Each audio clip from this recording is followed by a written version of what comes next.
feel like every other offseason, I think my preparation is what leads me into camp. So, I mean, I had a healthy offseason again this past offseason, and I just came in ready, just focused.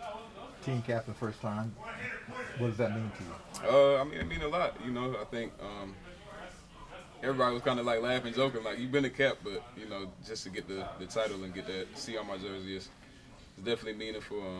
And I mean, it's my teammates voting for me, so it's a double compliment. I know the season opener is always special, but how special is it just to be against who it's against, and obviously that's where you're from. You always ask me that when we play Atlanta.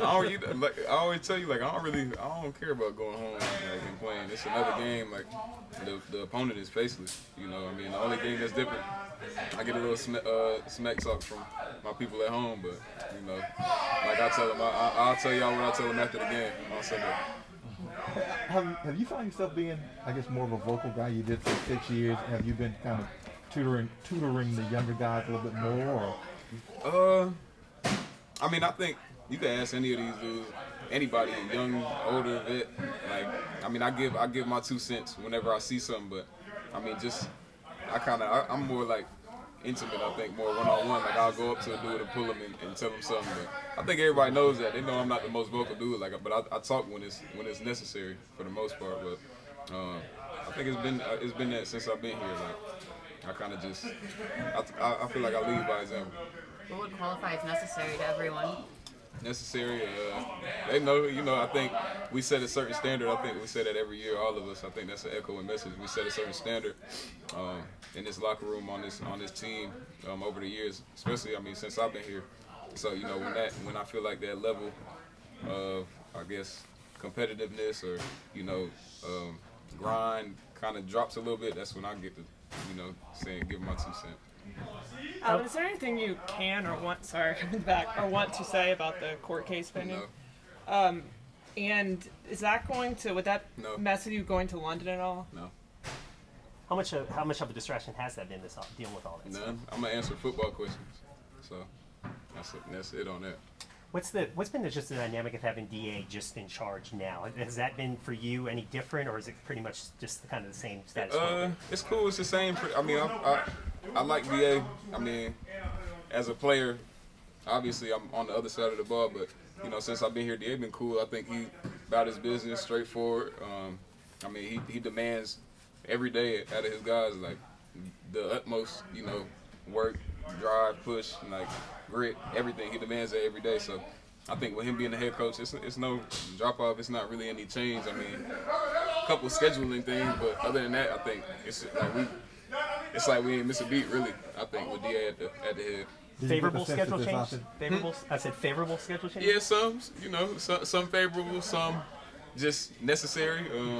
Some, I think I'm the first one to go up to him every time we get something in the schedule, like a little kink or something. And I'm like, hey, is that negotiable? And he'll be like, not right now, or he'll say no, or he'll say yes. And that's what I respect about DA. I think he's straight up and down. Like, he's not gonna sugarcoat with you. He's not gonna really bullshit you. He's gonna tell you yes or no. Like, and it is what it is. Do you get the sense this offense is going to be able to get back to what you guys are accustomed to as a standard? I mean, last year you had some struggles on offense, but everybody coming in at least healthy. Yeah. I think we will. I think this is what we're used to seeing. From everybody that's been here. Just high-powered playmakers and healthy. Like you said, I think that's the key word. A lot of guys just back healthy, with Jameis coming back, Mike coming back healthy. Even on our offensive line, guys being healthy. It helps. Obviously, Trevor being down for a little bit, but he'll get back and he'll get right. But I'm excited because we're all healthy and we're all ready, and everybody's just itching to get back on the field together. How does that receiver corps help you just spacing and stuff like that? It takes some eyes off me. We got Chris came in. He had a great camp.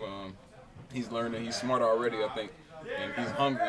I think he kind of got the same mentality and swag that Mark and Mike and me, like, that we all have, and he just want to eat. Jarvis coming in, new system. He picked it up quick, and I mean, he's ready to make plays, and he's looking at every situation as like, what can I do to help? What can I do to make the offense better? So that's all you can ask for. And then Jameis, y'all know Jameis, he excited as hell to be back. Foaming at the mouth, like hyperventilating, but that's why we love Jameis, because he a baller. He loved the game, and he wants us to win so bad, and he wants to do everything he can to help us win. And then me, the past 2 years, a couple little injuries, missed a couple of games, but I'm as focused as ever. I'm always focused every year, but as focused as ever this year, because I feel like we have the pieces that we need. I think we have the minds that we need, because this game is so mental. That a lot of guys miss that, but I think we have a group that understands the mental side of the game and can think the game. So I'm excited. Did you get faster, or are you just feeling healthy? Like you look. I'm definitely healthy, I think, but I'm not a guy fast, but I don't know. I feel explosive. I feel good. Was the X on your back bigger last year because of guys missing? I think so. I think it was. Anytime some guys go down, and you kind of, I felt like I was sometimes on the island a little bit, as far as the focus, but that doesn't stop anything. I keep doing what I got to do, but for a defense, it's a little bit easier to just, I guess, hone in on 1 or 2 guys rather than 4 or 5 guys. So that's what's gonna have to happen this year, and we all know it. So everybody's ready. I saw some stat that you were facing 8-man boxes and 30% of your carries. Yeah. Did you feel that? I ain't see that, but I felt that in the games. And sometimes some games you felt it more than others, but I think for the most part I was just so locked in on all right, whatever, I got to do what I got to do. So. This isn't necessarily a better or worse question, but just how is it different having Pete as the primary voice of the offense this year, and how might it be similar? Sneaky Pete, man, he been the one. You know what I'm saying? I don't think a lot of people know. Pete, he was up. He's a mastermind. I'll say that. This offseason with the switch with Sean leaving and DA taking over. I went up. I was first at Pete. Man, come on, we got to do this. Let's go. So, he was happy to obviously take the lead on the offense, calling the plays. But it's not like you said, it's not a better or worse thing. But I like Pete. He seemed kind of quiet and relaxed and reserved, but he crazy.